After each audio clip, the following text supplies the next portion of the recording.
Amy, did you ever play that game, Categories? I did. I love that game. Good, because I have never played that game before. But that's how we're starting off tonight. But you're such a wordsmith, so I would imagine you have all sorts of fun word games that you play. All right, here's the list, and let's see if you can name the category. Okay. Teamwork, rules, taking turns, cooperation, and resilience. Okay. So that sounds like something that could go with almost every category that we've ever covered. All I'm thinking about right now is kindergarten. So I need a hint. Well, everything you ever needed to know, you learned in kindergarten, right? I know. Yeah, well, here's the hint then. There is no I in team. Okay. All right. So that sounds like something that would be a slogan that you might find in a locker room. So is the category we're talking about tonight something about sports lessons? Sort of. Tonight we are talking about social and emotional development through sports and the stories and words that focus on that development. And we're welcoming Joy Koh and Dr. Bhrett McCabe. Hi, I'm Holland Webb. Hi, I'm Amy Boland. And you're listening to The Afterword, a conversation about the future of words. Both of you have personal stories. I would like you in just 60 seconds each to share the Cliff Notes version of your life and who you are. And we'd like to start with Joy. Hi, Holland. Hi, Amy. Thank you so much for having me. My name is Joy. I'm from a little tiny country called Singapore, which is located in Southeast Asia. And I grew up just loving sports, all sports in general, particularly though gymnastics. And I was just completely obsessed with it. But coming from Singapore, it was a very underdeveloped sport in the country. I grew up with coaches from China who had a very elitist viewpoint on the sport. They didn't get the concept of recreational sports at all. And so throughout learning the sport, I was body shamed by the very people who were supposed to support me and teach me. But through the many years, it was, you don't have the right body type. You're not learning this right. It was always putting the onus on the athlete and just really shaming the child. That was normalized over the years. So, obviously I went through years of trying to understand why this was happening. So it really felt for a long time like unrequited love. I was in love with a sport that didn't quite love me back through, the sport itself, but also the people surrounding it. But as eventually as I got older, I still enjoyed the sport and loved it. So I got more curious about coaching and judging. And so I learned from a lot of coaches around the world and understood that, oh, wow, gymnastics could be taught in a very different way.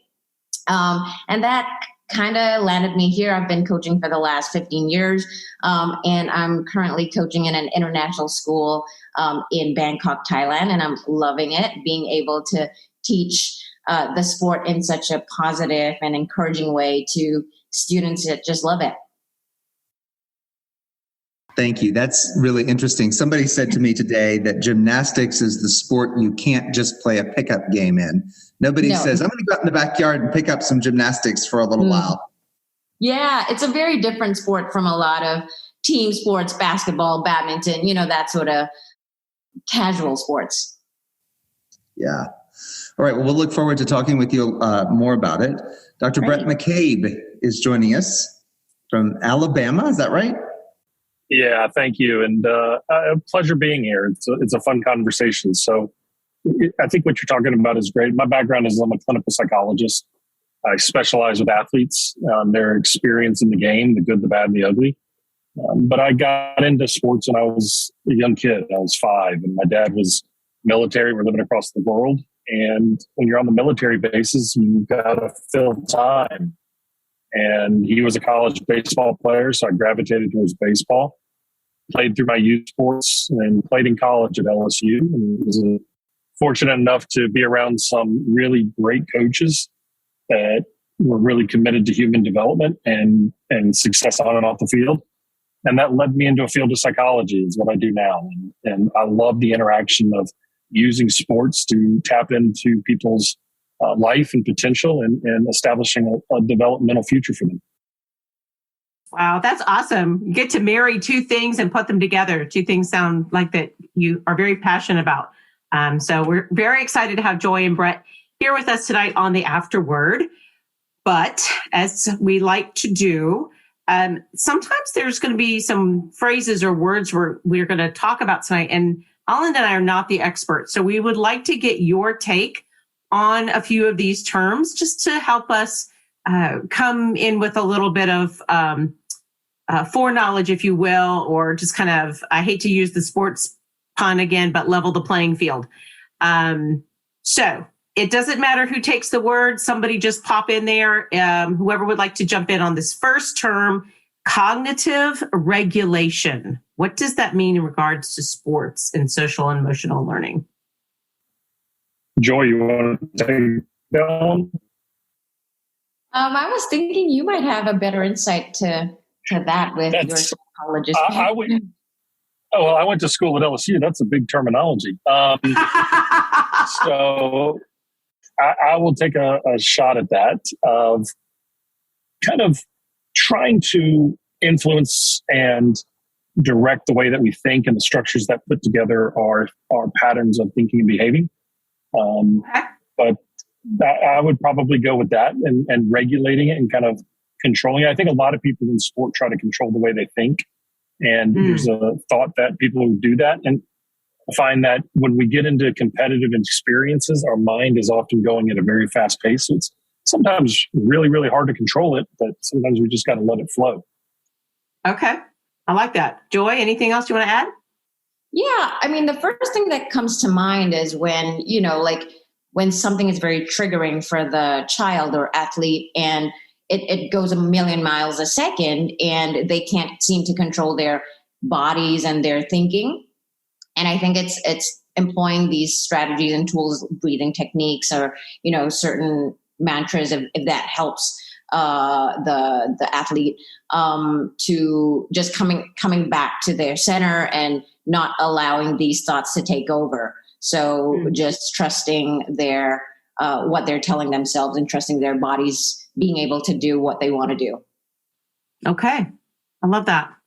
All right. So this one I think I understand, but in regards to sports and social emotional development, what are interpersonal skills? Well, for my sport in gymnastics, it's quite an individual sport, except that a team. Most athletes, most gymnasts work within a team.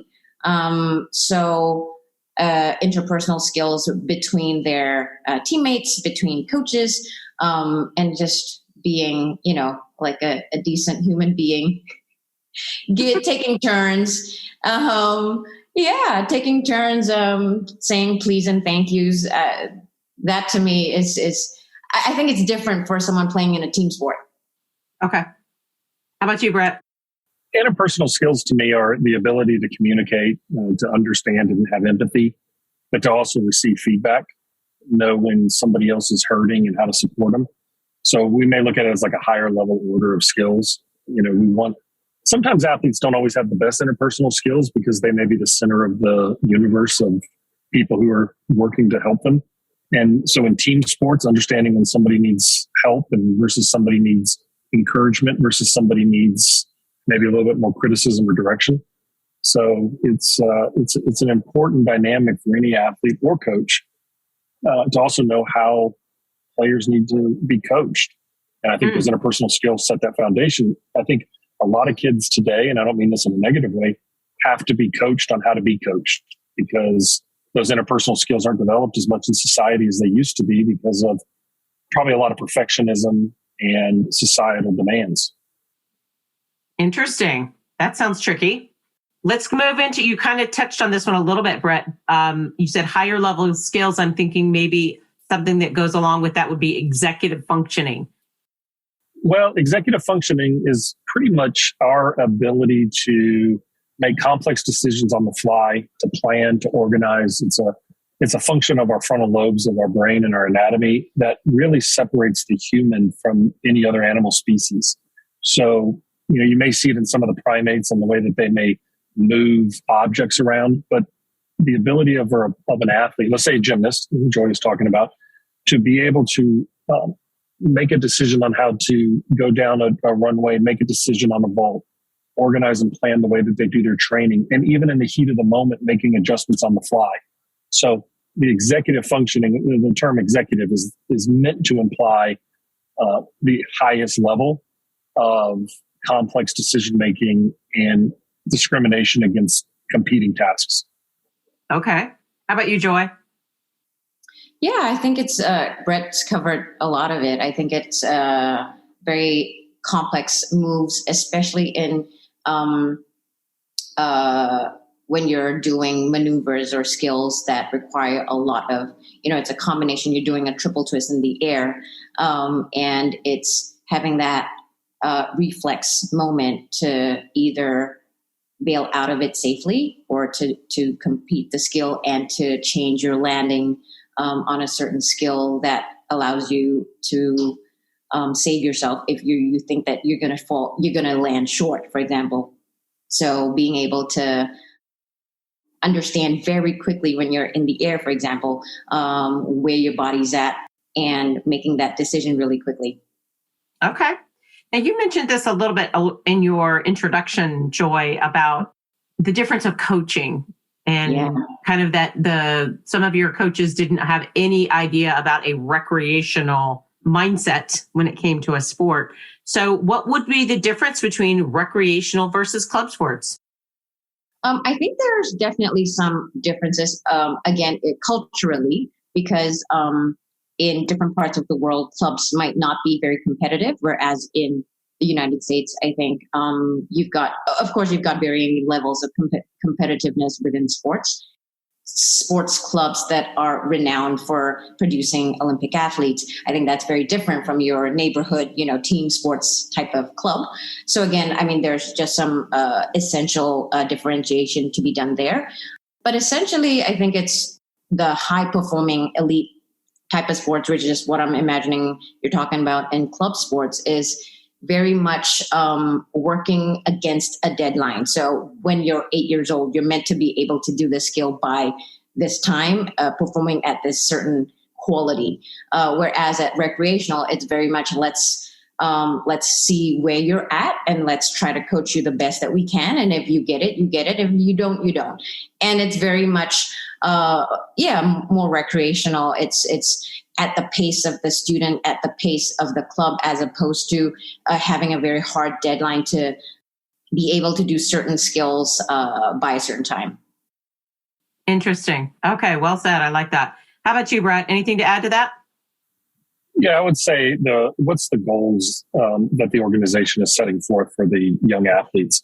Recreational it's probably about socialization and skill development, whereas club is going to be a goal to what Joy was saying is hitting certain markers to meet national, international demands and standards in order to compete on a larger stage. Mm-hmm. And I think that particularly here, or in a lot of cultures, I'd say probably in the United States, there's oftentimes a misguided attempt to try to force a lot of kids into the club versus recreational, when recreational oftentimes teaches the necessary skills that transfer across life at a little bit better clip. Okay. Interesting. All right. And the last term, it's one that's new to me when it comes to sports. I understand it may be in a different genre, but cohesion. What does this mean when it comes to sports and social emotional development? I'll take this. I'll go first. So cohesion, right, is pretty much like the ability to fit together what we think like a puzzle piece. So when we're in an organization and we're being coached, so Joy's my coach, do I feel like I'm being in a trusted environment and I can feel like she has my responsibility and I'm accountable to what she's asking me to do, and we're all working together, and that we all may be working towards the same goal, maybe not on a day-by-day basis, but in the long-term vision that we're all working in the same focus and we're working on the same skills with the same probably spirit in mind. So, we're all pushing for the same thing in the same manner.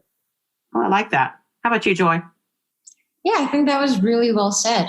When I think of cohesion and being cohesive, it's about all the stakeholders that come together with that same vision: the parent, the child, the club, the coach, the psychologist, the doctor, the physiotherapist, that we all share the same vision, and it's cohesive. We're all supporting each other toward that same goal. Excellent. Okay, well, Holland, I feel like I'm a little bit more educated right now, and I appreciate both Bhrett and Joy helping us out a little bit on these terms. Thank you. Yeah, we've established the playing field and laid out the boundaries, right? All right. And the rules. Right. So with that in mind, let's talk about how what we learn in sports, how some of those skills and personal development, how that transfers into everyday life. I've heard, and I am not a sports guy, but I have heard that in sports there are 4 C's: concentration, confidence, control, and commitment. If that's true, how do you transfer those from sports into your everyday life? I've always found that sports is just such a great opportunity to teach life skills to young children. I mean, whatever sport it is, whether it's a sport or even a musical instrument, whatever they're interested in, that's their innate interest or curiosity in that particular field. And we have such a great opportunity to take that curiosity and to teach them life skills in, just giving them a certain task, like whether it's 5 push-ups, 10 push-ups. That's concentrating on a certain task. And you can see very quickly if they are focused on the task at hand, or they're just doing terrible versions of it, or they're actually taking their time and understanding what's required and performing it to the level that they're capable of. Confidence, I feel, is something that's not always a given, because we never know how a certain thing is going to do. So if we ask them to do a certain skill, and if they're successful or they're not, if they do it as we have asked them to do it, that might build confidence. But if a child doesn't do it as asked, I think it's really up to the coach and how they frame that particular, the coach could be very encouraging to say, hey, no worries, let's do it again. Or the coach can be berating and say, oh, that's awful, And so it's really a lot of the interaction between the coach and student to see whether that is a chance to build confidence for them or not. Controlling commitment, I think one thing I'd really want to touch on is commitment. And it's a very fine line between liking something, sticking to a schedule versus quitting and stepping away. And that's always going to be a fine line and a fine balance between the two. When do you give up? When is it time to throw in the towel? When is it time? And I think it's something that a very involved parent who knows their child really well will be able to tell the difference between this child had a setback and she really doesn't want to deal with it. And Bhrett would probably have more expertise in this area, whether we have processed this perceived failure properly and given the closure that this child needs, or it's really, I have lost interest in it, I want to do something else. So I think there's so many areas that sports can help transfer these skill sets into everyday life. That's really helpful. Yeah, there's just so many avenues we could go down with that and talk about and unpack a little more. But let's hear from Bhrett. Yeah, I think when we look at life, we don't always want to say it's about winning and losing, but there's an element to that, right? And it may be small battles within ourselves. It might be establishing a desire and a goal, and then having the resiliency, the ability to work through struggle, to understand that struggle is not always personal, to understand that sometimes it just takes a different perspective to try something different, to continue on the path, to overcome, and that commitment of what it takes. And during that time, I found, the life analogy, right, is that there's a self-mastery that comes about it, and there's a pride that we start to develop that when we work through something over time, we start to learn more about ourselves. And in sport, I think what we do is we take small experiences and we put a much quicker time frame together. But life is much more spread out than that. And so it's understanding how to be patient, but still be directed towards what we want. That's important.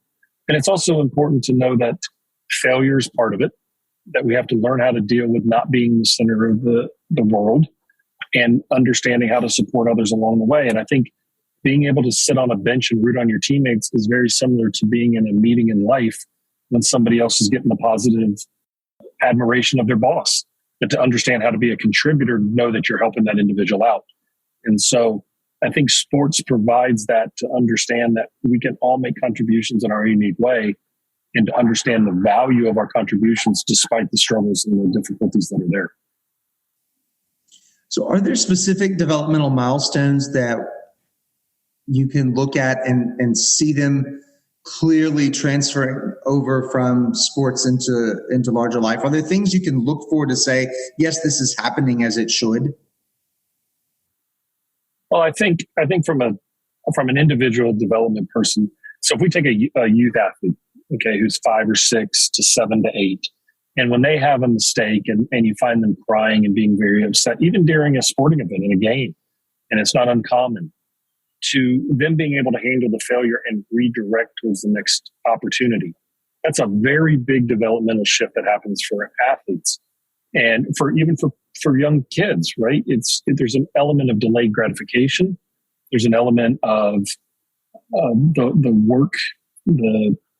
work economy, I guess you would say, the economy of effort that it takes to overcome. And once they can start delaying that gratification, we know from early research, such as the marshmallow test and some of the more landmark psychological studies, that delayed gratification is a very key indicator.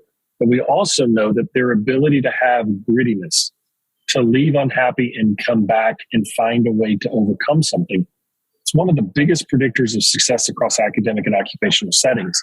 So those are a couple of the landmarks that I would say that are important to watch. All kids are going to have a hard time regulating their emotions early on, but through exposure and experience do they learn how to start channeling their emotions in a positive way. Love it. Yeah. Oh my goodness. Okay. So both of you have started talking about these very deep I'm just taking notes because I love several of the words that I've already heard. Joy, you're talking about curiosity.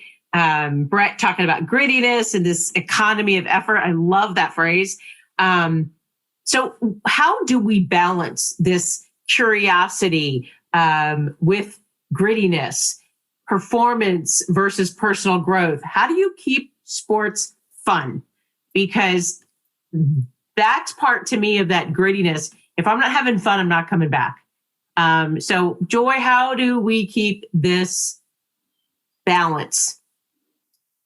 I think in any setting, it really has to do with the age of the athletes, what their motivations are, and you tap on that, whatever is fun for them. So whatever is fun for a 5-year-old is very different from what a 12-year-old would find fun.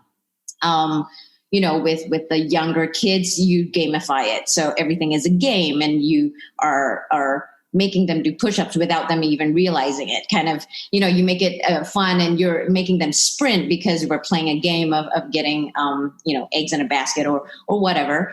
Whereas like in an 11, 12-year-old, you might want to choose to do TikTok videos, and like whichever group of kids have the most catchy TikTok video with the right skills could be the winner of that. So it's very much looking at your audience and seeing what motivates them and what is fun and interesting for them. In the conversation of being pushed, and being coached, I think it depends on the philosophy of the club and the philosophy of the coach and how they want to build their athletes. And I often encourage parents to just have conversations with the club, with club owners, with coaches to see, because your child is spending serious time with them. And so if you don't know who they are as human beings and what their motivation as a coach is, because that's another element. It could be a coach who's trying to prove him or herself at whatever cost, or it could be a coach that just wants to build better young athletes. And so having more conversations with them and understanding what kind of strategies they employ, I think is very helpful. That's excellent. What about you, Bhrett? I think that's really, really good. I love the gamification side of things. I would say that there's probably another element in there that you're alluding to in the games, which is a little bit of mystery and intrigue. I think it's not always going to be fun. I think sometimes when we go out there and we have an uncertain outcome, that we can lose the fun. And I think sometimes that's why we see kids want to avoid going, even if they enjoy it once they're there.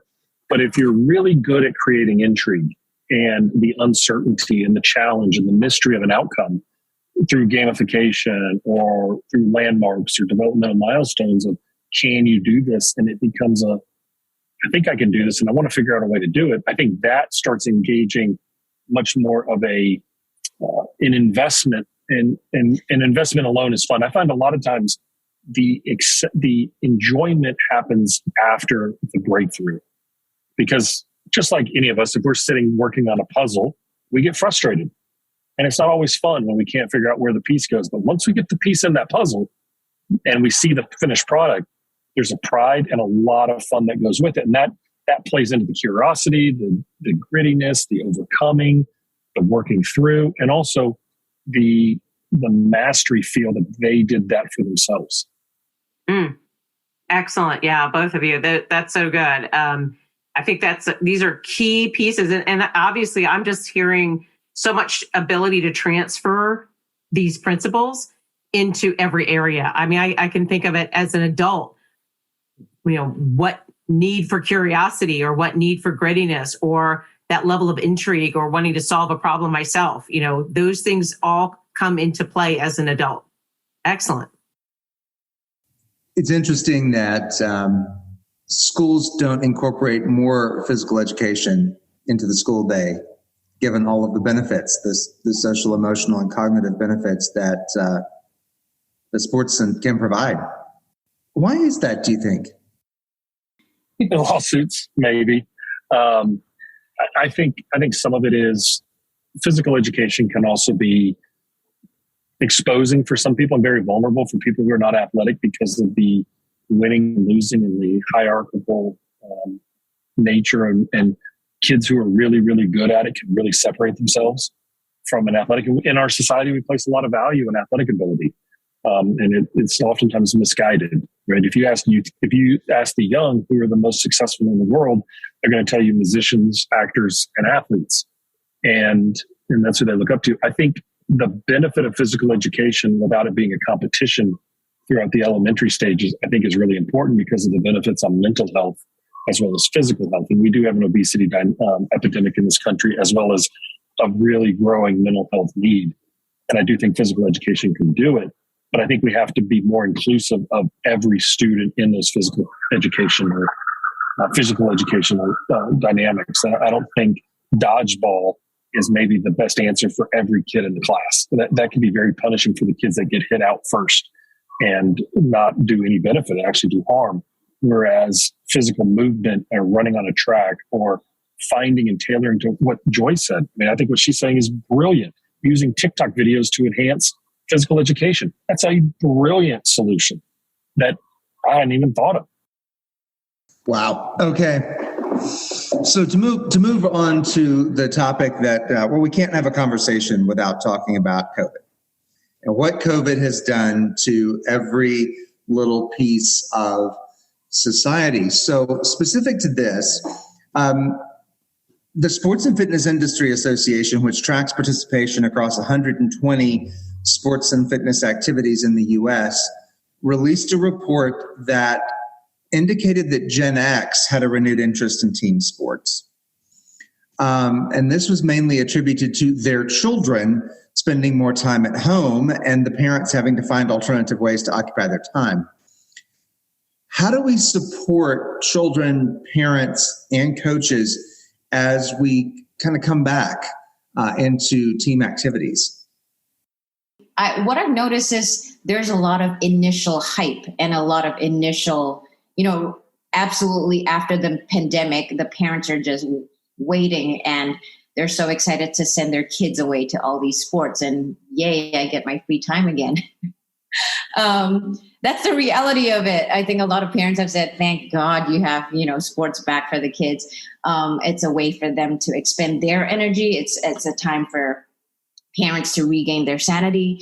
And I would say after that initial hype, it's really about maybe attendance and committing to a certain sport if they've signed up.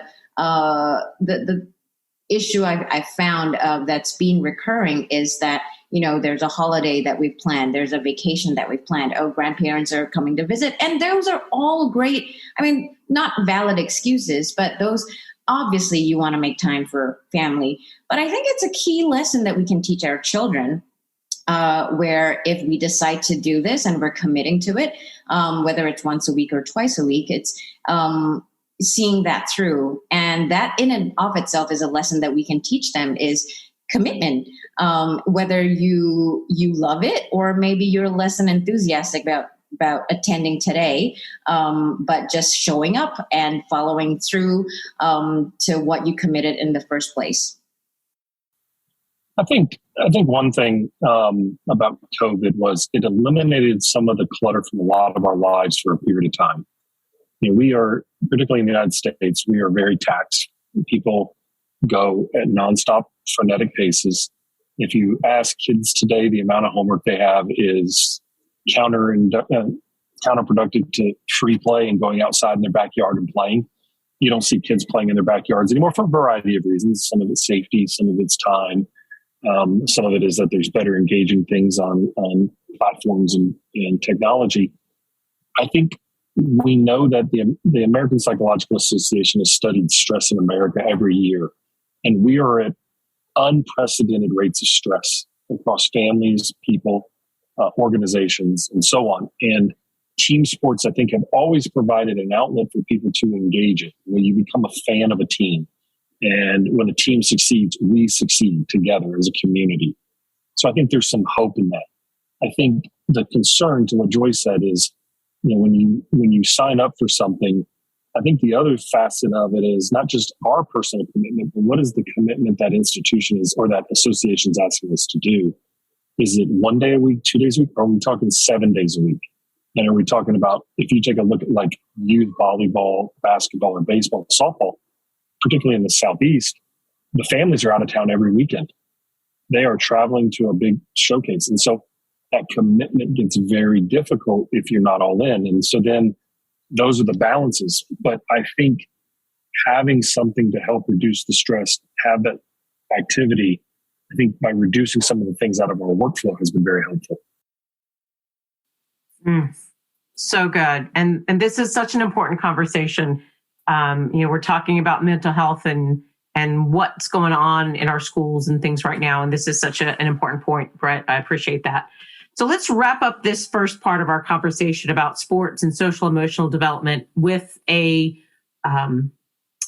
almost want you to put it into a nice little package, if you will, back of the stats on a baseball card. What is an essential element that we need to take away about the stories that we learn from sports and social emotional development? I'll keep it simple. Sports allows you to find what you're capable of in an avenue of your life that you can apply to other challenges in your life. Meaning, can you work through a problem and help find a solution by working with other people who help you get there? That's it. Excellent. That fits on the back of a baseball card. What you got, Joy? Yeah, I want to say sports is just another vehicle. It's just another vehicle in which we want to allow our kids to explore and learn and develop in different ways. It could be through individual sports, team sports, an instrument, whatever it is. It's just another avenue in which we can learn these essential skills in a lighter environment. Oh, awesome. Oh, I should have spent more time playing sports when I was a kid. I'd be more mentally and emotionally healthy today. Probably would be. I probably would be. I say that as if it's comical, but I probably would be. It's not too late, Holland. We can get you on a team. Oh, I think it's too late. No. No way. No. Pickleball is the fastest growing sport in America. Pickleball. Brett, That's right. okay, before we close this episode, we'll have to pick it up next time on our next episode because I just took my first pickleball class and I'm hooked. Awesome. Oh my goodness. Okay. Well, thanks to Dr. Bhrett McCabe and Joy Koh. As we've talked about the stories and words that focus on social and emotional development through sports. While you wait for part 2, please go to theafterwordpodcast.com and become a subscriber. Leave us a review on Apple Podcast or wherever you get your podcasts, and be sure to tell your friends about us. And as always, you are welcome at our table.